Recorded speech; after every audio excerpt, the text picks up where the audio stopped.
In Bucky's garage, somewhere in the Midwest, Tony Stark is once again making a house call to fix damages done to Bucky's cybernetic arm. Tony tries to give him some advice. Bucky should really invest in a backup arm. Not that he doesn't absolutely love dropping everything and racing to the middle of Indiana twice in 2 days. So, next time, I should call Ironheart. Got it. Meanwhile, Sharon Carter is finishing up giving RJ first aid. She tells Bucky that what RJ needs most right now is a lot of rest. He'll have it, Bucky confirms. Tony, being the one to ask the obvious, wonders what Bucky actually knows about this kid. I know enough, Bucky says shortly. After some time, he goes to check on RJ up in his room upstairs. At the moment, RJ is still a little groggy from the day before.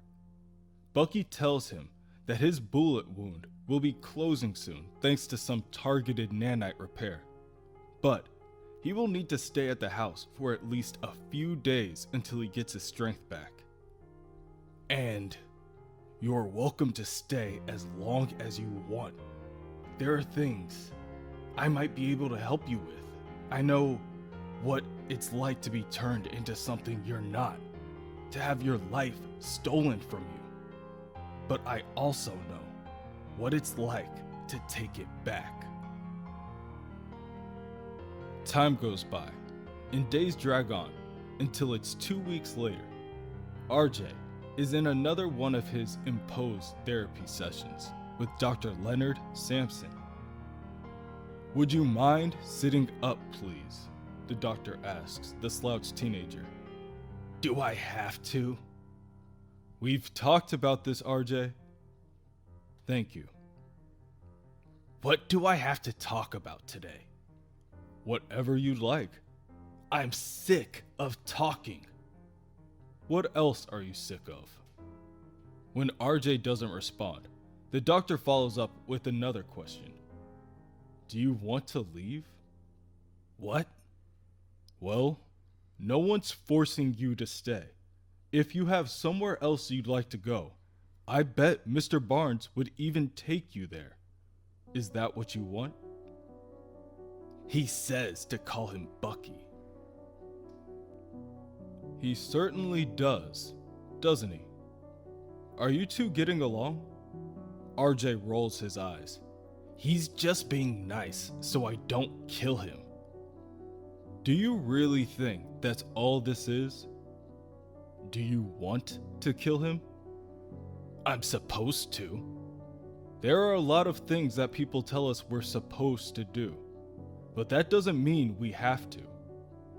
You've been through quite a lot.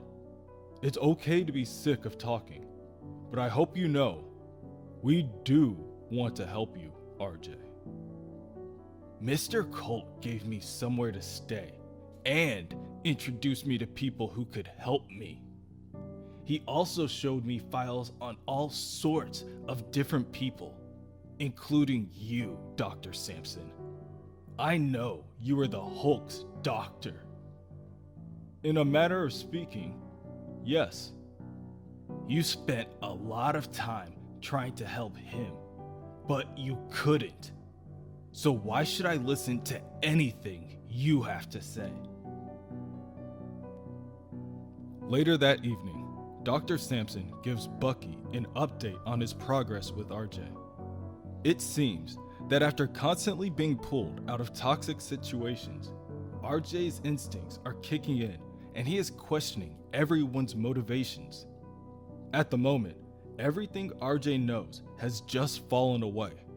The closest thing he had to a father figure turned on him, tried to kill him, and suddenly, the person he was modeled after and sent off to murder has taken him in. As far as RJ's real family, his mother died when he was 5. His father is still a mystery. The best thing that Bucky can do for the boy is give him time and positive reinforcement. Thanks, Doc. I really appreciate you making time for this. That's what I'm here for. Speaking of, how are you doing? It's been a little while since we really talked. Yeah. I mean, I'm good. This whole new initiative with Sharon has me pretty buried, but I'm doing what you said, finding time to clear my head, letting whatever comes back come back. Are you keeping up with the journal? Oof, yeah, I am. Gotta say, I've got a whole new respect for writers. I can't believe how hard it is to stay honest, even knowing I'm the only one who will ever read it. Later, Bucky brings RJ with him into town to run a couple of errands. When they are through, Bucky asks RJ where he wants to eat. RJ snaps back, I told you, I'm not hungry, so you can stop asking.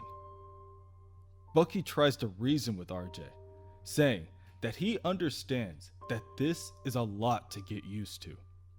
But, on the brighter side, that means that anything is possible. Whatever RJ wants his life to be, it can be. Whatever he wants to change. Hell, he could even change his name.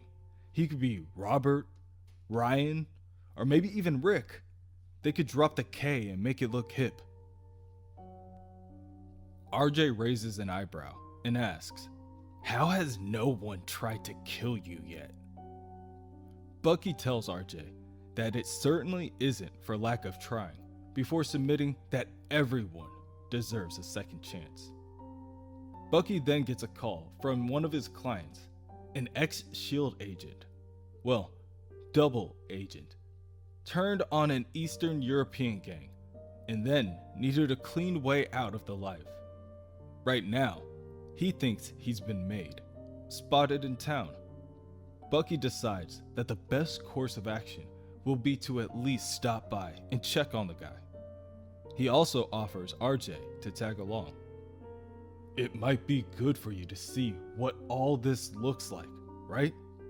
For someone other than me. Plus, I trust you.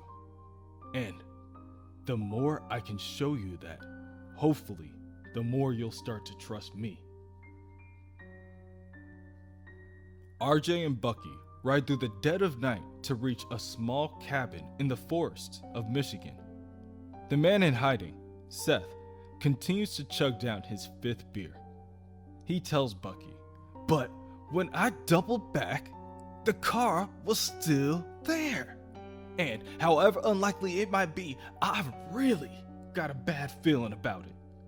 I've worked in counter surveillance. I know what a tail is. Bucky tells Seth that it's probably nothing, but him and his new partner will hang around for a couple of hours to watch the perimeter for anyone that circles back.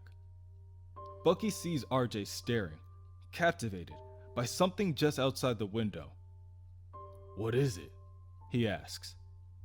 There's something strange just before the tree line. Bucky looks out the window and sees dozens of floating black circles peppered throughout the forest. Quickly, he turns to the others and asks, Seth, how fast can you get to your car? What? At that moment, 2 black holes pop up behind Seth, and a white arm jets out of each of the 2 holes and reaches for him. Get down, Bucky yells. Seth ducks, just in time to avoid being taken, and Bucky runs over and grabs one of the arms before pulling the attacker out of the black hole and into the room. Barnes, right? Weird. We've never crossed paths before, says the man as he lands on the ground. Dr. Jonathan Owen, the supervillain known as the Spot. Bucky and RJ pull out their pistols and begin to aim it at the Spot, but the Spot throws one of his black holes after another until the entire cabin is covered with miniature portals. One of the holes flies right towards RJ, and Bucky pushes him out just in time for RJ to avoid any damage. However, the portal is able to make contact with Bucky's mechanical arm and shreds it off of Bucky's body. With only one arm left, Bucky rushes forward, firing his pistol, and orders RJ, "Get Seth to his car and out of here!" "Out of here?" the Spot mocks. "Really? You do know what my power is, right? This place is surrounded. Good luck getting anywhere." The Spot produces a black hole in front of him and begins to punch into it. His punches hit Bucky and RJ dozens of times within seconds until Bucky charges the Spot and tackles him into one of the portals in order to give the other two some time. Bucky falls down into the vast world of nothingness. Black portals begin to spot around the area, and the Spot's voice echoes through each of them. "Coming here? To my world. You've got heart, buddy. Brains, on the other hand, well, seems like they went the way of your arm." RJ escorts Seth to his truck and tells Seth to keep driving and not to stop until he is at least across state lines before running away. "Wait, where are you going?" Seth asks as he starts up the truck. RJ sprints over to Bucky's motorcycle and reaches into the compartment on the back before removing the new Stark Tech amplified cybernetic arm. Inside the other world, Bucky attempts to defend himself with only one arm. The Spot makes easy work of Bucky, landing one punch after another, and tells him, "Props where props are due. You did a pretty good job hiding this guy. If it weren't for some damn random luck, my employers would have never found him. But they did, and so did I. And here we are. Don't worry, I'll make sure they know you went down with a fight." The Spot prepares to land the killing blow, but is stopped short when RJ dives into one of the portals and begins to unload both the clips in his pistols. Bullets fly through one portal after the next and do not slow in their momentum. RJ ducks and rushes over to Bucky's side, carrying the new arm. "RJ?" Bucky asks in shock. "What are you doing here?" "Saving you. Here." RJ tosses Bucky his new arm. "Put this to good use." Bucky equips the new arm and it snaps into place. The sound of energy crackling through the metal shrieks through the room as Bucky's hand begins to glow blue with a small electric charge. The Spot removes all of the surrounding portals in order to cease the bullets riddling the area, boasting, "Go ahead, waste all your ammo. It won't do you any good in here. I can move things around as I see fit. You don't stand a chance, do you hear me?" Bucky rushes the Spot and hits him with a fully charged haymaker. The Spot's body goes limp and he falls to the floor, unconscious. All the remaining portals begin to disappear. Later, once the two return to the cabin with the Spot in custody, Bucky makes the call to Sharon to debrief her on their current status. Sharon tells Bucky that they will start right away on getting Seth another place to live. But, all in all, she is surprised Bucky brought RJ along on this mission. She is aware of RJ's situation, and she suggests that Bucky might need to focus on better outlets for RJ's skills. After the phone call ends, Bucky takes the time to thank RJ. As much as he hates the idea of using Tony's souped-up arm, RJ really saved him with it. "Seth and I owe you." RJ looks away and tells Bucky he's a liar. "You want me to trust you, but you're lying to me, and you're lying to Seth. You said we could get better like you, that we could start over and our lives would become perfect like yours." "I never said that," Bucky says sternly, looking at RJ with his one good eye. But that's what this is all about, right? Some perfect, noble life you're trying to create? Like something from a movie where you get to be the savior? That's not fair. All I'm trying to do is show people they can live a happier life. But that's the lie, because they can't. You can't. I read your journal.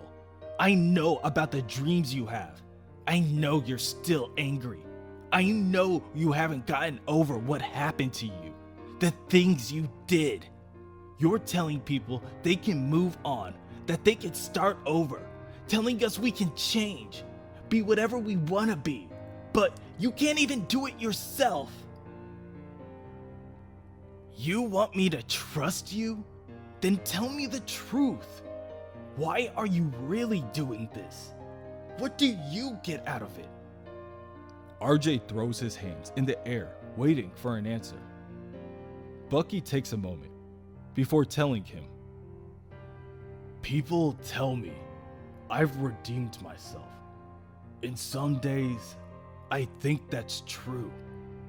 Other days, I don't. Helping people helps me to feel worthwhile again. And maybe, hopefully, it'll make those days where I do feel like I've turned a corner not be so rare. I'm sorry if you thought I was promising you a perfect life, RJ. That wasn't my intention.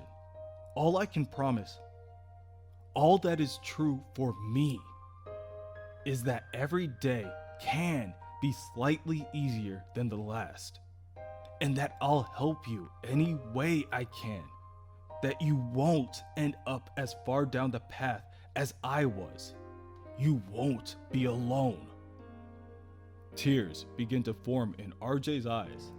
He quickly goes to hide them and mutters out, I don't want to be a killer." I know. And the good news is, you don't have to be. Bucky and RJ take off and don't arrive back at Bucky's house until the early morning. Bucky parks his bike, and the two walk to the front door discussing what they should order to eat when Bucky hears a rustling coming from the backyard. "You've got 3 seconds to come out, or I come and drag you out," Bucky yells out into the distance. An unassuming, middle-aged man pokes his head out from around the corner and walks out with his hands up. Sorry, I wasn't trying to sneak up on you." "Who are you?" Bucky asks, but the man doesn't respond. Instead, he says, "I can't believe it's really you, RJ." "How do you know his name?" Bucky asks.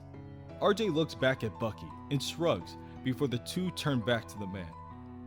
The man drops his hands and looks at Bucky for the first time before saying, "I'm his dad."